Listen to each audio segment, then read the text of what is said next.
नमस्कार, दर्पण solution YouTube channel पर मैं प्रवेंद्र आपका हार्दिक स्वागत करता हूं। स्कॉलरशिप रिलेटेड एक और समस्या के साथ हम नए वीडियो में आपके साथ हैं। आपको ये समस्या भी परेशान कर रही होगी। जिन साथियों को इस तरह की समस्या आ रही है वो हमारे चैनल को ज़रूर सब्सक्राइब कर लें। हम समय समय पर ऐसी समस्याओं के वीडियो लाते रहते हैं।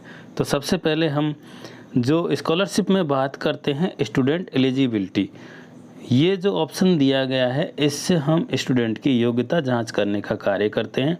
यहाँ पर हम जिस स्कीम को सेलेक्ट कर रहे हैं उसके student category wise right show होंगे, बाकी और जगह सभी पूरी क्लास के स्टूडेंट शो होंगे। यानी कि हम यहाँ ऐसी स्टूडेंट 6 से 8 सेलेक्ट कर रहे हैं और कक्षा 6 सेलेक्ट किया है।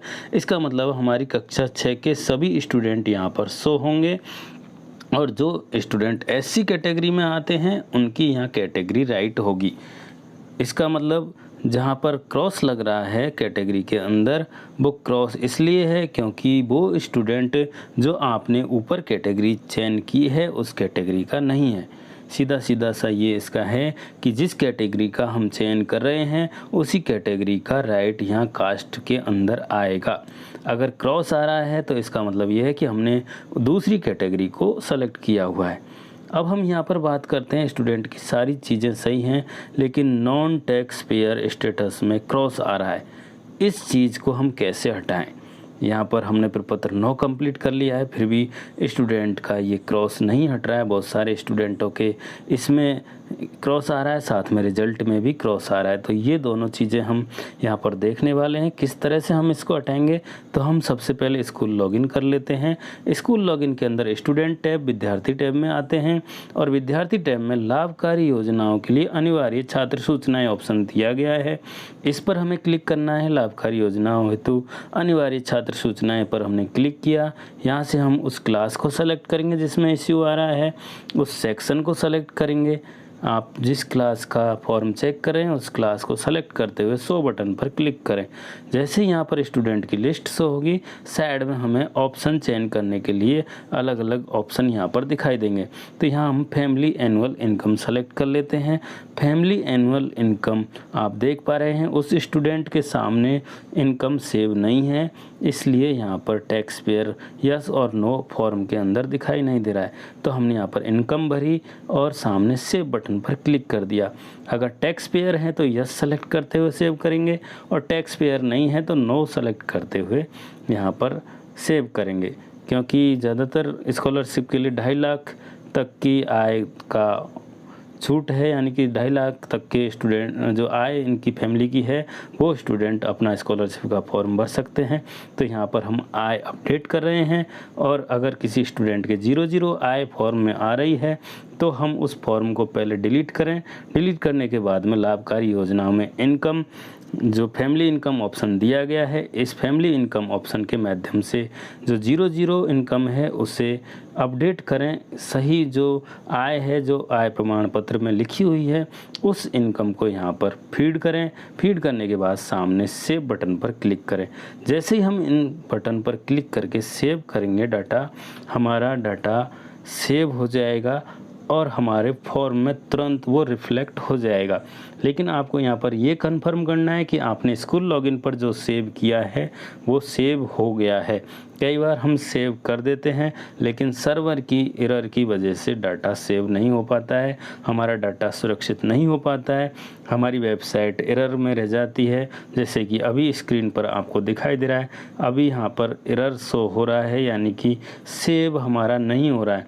अभी तक जब तक यहाँ पर सेव का मैसेज नहीं आ जाता तब तक हमारा ये डाटा जो है सेव नहीं माना जाएगा। तो हमारे यहाँ पर जो सेकंड नंबर पर स्टूडेंट दिया गया है उसके जो नॉन टैक्स पेयर का स्टेटस क्रॉस आ रहा था वो यहाँ पर राइट हो चुका है। इसका डाटा हमने अभी अपडेट किया और हमने वापस से इसको रिफ्रेश किया है, चेक किया है, तो हमारा ये स्टेटस अपडेट हो चुका है।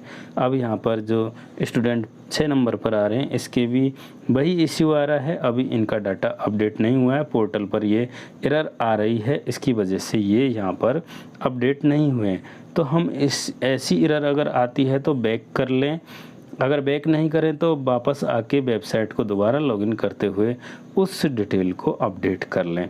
हमने यहाँ पर क्लास सेलेक्ट कर ली है, सेक्शन सेलेक्ट कर लिया, शो बटन पर क्लिक किया है। शो बटन पर क्लिक करने पर यहाँ पर वेबसाइट में वास्तव में एरर है या नेटवर्क की इश्यू है, स्लो बहुत चल रहा है, तो आपको भी इस तरह की प्रॉब्लम आ सकती है। तो इसका जो सॉल्यूशन यही है कि अच्छे इंटरनेट वाली जगह पर बैठ के आप काम करें। फिर आप फैमिली एनुअल इनकम सेलेक्ट करते हुए उन सभी स्टूडेंटों की फैमिली इनकम अपडेट करें जिन स्टूडेंटों की जो इस वर्ष की फैमिली की एनुअल इनकम आय प्रमाण पत्र के आधार पर भरनी है, वो पूरी यहाँ पर क्लास वाइज हमें अपडेट करनी है। जिन स्टूडेंटों के सामने सेव लिखा हुआ आ रहा है उन स्टूडेंटों के क्रॉस का निशान स्कॉलरशिप के फॉर्म में आएगा। जिन स्टूडेंटों के अपडेट लिखा हुआ आ रहा है इसका मतलब इनकी पहले सूचनाएं हमने सेव की हैं, इसलिए यहाँ पर उस सूचना को अब अपडेट करना है। तो इनके फॉर्म में चाहे आपने 00 करके सेव कर रखा है तो 00 ही उनके वहाँ पर फॉर्म में शो हो जाएगा, लेकिन जो वास्तविक आय फॉर्म में भरनी है वो आय प्रमाण पत्र के आधार पर हमें भरनी है। आय प्रमाण पत्र हमें स्टूडेंट से लेना है और उसके आधार पर हमें यहाँ पर जो स्कॉलरशिप के लिए फॉर्म है उसमें इनकम यहाँ पर अपडेट करनी है। तो इसके लिए आप स्कूल लॉगिन पर आएंगे। स्कूल लॉगिन के स्टूडेंट टैब में यानी कि विद्यार्थी टैब में आएंगे और विद्यार्थी टैब में लाभकारी योजनाओं हेतु छात्र सूचनाएं ऑप्शन सेलेक्ट करेंगे और यहाँ पर आपको फैमिली एनुअल इनकम ऑप्शन दिखाई देगा। फैमिली एनुअल इनकम में आप उस क्लास के सेक्शन के स्टूडेंटों की इनकम अपडेट करेंगे। जिस स्टूडेंट के सेव ऑप्शन आ रहा है उसमें जो आय प्रमाण पत्र के आधार पर आय है उस आय को लिखेंगे और लिखकर सामने सेव बटन पर क्लिक करेंगे। अगर कोई स्टूडेंट ऐसा है जो इनकम टैक्स उसकी अभिभावक इनकम टैक्स देते हैं तो इनकम टैक्स पर यस करते हुए सेव करना है और अभिभावक इनकम टैक्स नहीं देते हैं तो नो सेलेक्ट करते सेव करना है। तो इस तरह से हमें एक एक स्टूडेंट का जो फैमिली एनुअल इनकम है उसे अपडेट करना है। साथ ही यहाँ पर आप EWS कार्ड की डिटेल अपडेट कर सकते हैं। क्लीनिंग ऑक्यूपेशन वाले हैं उनकी डिटेल यहाँ पर अपडेट होगी। CWSN कैटेगरी की डिटेल यहाँ पर अपडेट होगी। साथ में जो 11-12 के स्टूडेंट होंगे जिनके OBC EBC के फॉर्म भरे जाने हैं उनकी 17 जो कैटेगरियां हैं वो भी यहाँ पर अपडेट होंगी।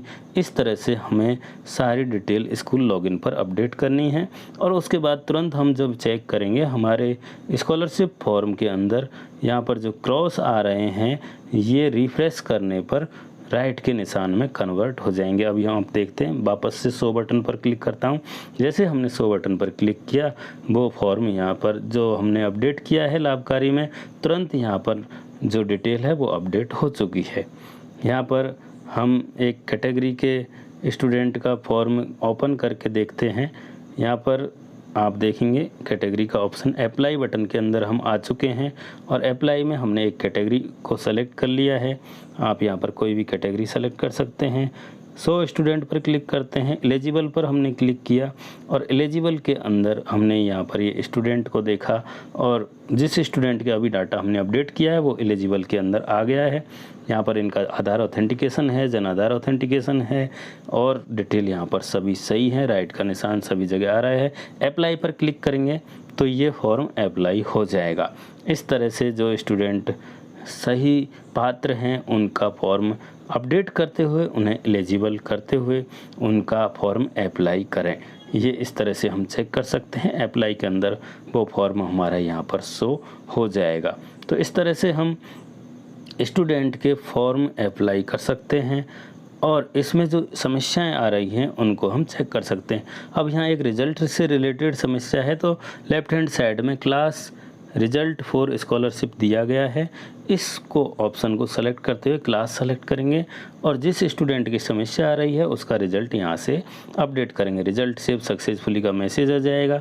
जैसे हमने रिजल्ट सेव सक्सेसफुली किया हम वापस से अप्लाई बटन पर जाते हैं और उस स्कीम को चयन करते हैं जिस स्कीम में वो स्टूडेंट था। सो स्टूडेंट पर क्लिक करेंगे, क्लास सेलेक्ट करेंगे और जैसे हम क्लास सेलेक्ट करेंगे वो स्टूडेंट हमारा नीचे शो हो जाएगा। अगर स्टूडेंट नीचे शो नहीं हो रहा है तो हो सकता है उसका आधार ऑथेंटिकेट नहीं हो, उसका जनाधार ऑथेंटिकेट नहीं हो। तो इसके लिए आपको प्रपत्र 9 के अंदर स्टूडेंट का आधार जनाधार ऑथेंटिकेशन करना है। अगर आप चाहते हैं स्टाफ विंडो से करेंगे तो स्टाफ विंडो पर जाकर भी आप आधार जनाधार ऑथेंटिकेशन का कार्य कर सकते हैं।